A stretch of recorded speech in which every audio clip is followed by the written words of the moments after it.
హరీష్ రావు గారు క్లారిఫికేషన్ ప్రసంగాలు ఇస్తే ధన్యవాదాలు కట్ చేసేస్తా. స్పీకర్ సార్, మైక్ ఇచ్చినందుకు ముందుగా మీకు ధన్యవాదాలు.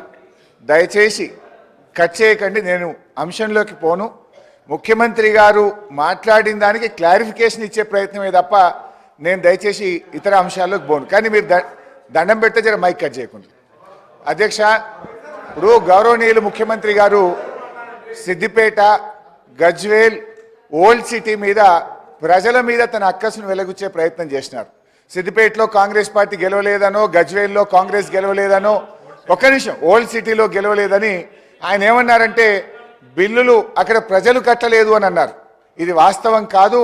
అక్కడ ఏదైనా ఒక లిఫ్ట్ ఇరిగేషన్ ప్రాజెక్టుదో ఒక ఇండస్ట్రియలిస్ట్ ఎవరైనా కట్టకపోతే ఇవాళ మీరు ప్రభుత్వంలో ఉన్నారు కనుక మీరు ఆ బిల్లులు వసూలు చేయండి తప్ప మొత్తం ఆ నియోజకవర్గ ప్రజల్ని బదనాం చేసే విధంగా మాట్లాడడం సబబు కాదు అని మీ ద్వారా విజ్ఞప్తి చేస్తున్న అధ్యక్ష.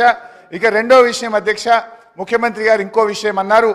బీఆర్ఎస్ పార్టీ కాంగ్రెస్తో పొత్తు పెట్టుకుంది, తెలుగుదేశంతో పెట్టుకుంది, ఎంఐఎంతో పెట్టుకుందని అన్నారు అధ్యక్ష. అవును, మేము పెట్టుకున్నాం. నిజంగా టీఆర్ఎస్ పార్టీ ఆ రోజు 2004లో కాంగ్రెస్ పార్టీతో పొత్తు పెట్టుకొని మీరు తెలంగాణ ఇస్తామని కామన్ మినిమం ప్రోగ్రాంలో పెట్టి రాష్ట్రపతి నోట చెప్పి మీరు మోసం చేసింది కనుకనే మిమ్మల్ని వదిలిపెట్టి ఆ రోజు తెలుగుదేశం పార్టీతో పొత్తు పెట్టుకున్నాం అధ్యక్ష. అయితే ఇవాళ మేము తెలుగుదేశంతో పెట్టుకున్నా, కాంగ్రెస్తో పెట్టుకున్నా, ఎవరితో పెట్టుకున్నా మొత్తం ఈ రాష్ట్ర దేశ రాజకీయ వ్యవస్థను ఒప్పించి మెప్పించి తెలంగాణ సాధనలో భాగంగా చేసినాం. ఇవాళ మేము సక్సెస్ అయినాం. మా ప్రయత్నం వల్లనే ఇవాళ తెలంగాణ వచ్చింది. లేకపోతే ఆ రోజు తెలుగుదేశం తెలంగాణకు జై తెలంగాణ అంటేనే పెట్టుకుంటామన్నాం.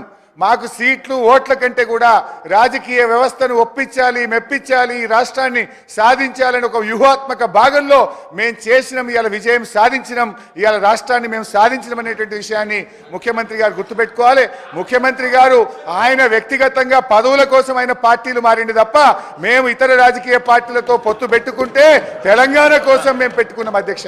జూబ్లీ హిల్స్ ఎమ్మెల్యే గారిని కూడా జూబ్లీ హిల్స్ ఎమ్మెల్యే గారిని కూడా ఇవాళ అవమానపరిచినారు. జూబ్లీ హిల్స్ ప్రజలు, విజ్ఞులైనటువంటి ప్రజలు మా ఎమ్మెల్యే గోపీనాథ్ గారిని గెలిపిస్తే ఏదో ఎంఐఎం పోటీలో పెట్టడం వల్ల ఆయన గెలిచిండని జూబ్లీ హిల్స్ ప్రజల్ని అవమానపరిచే విధంగా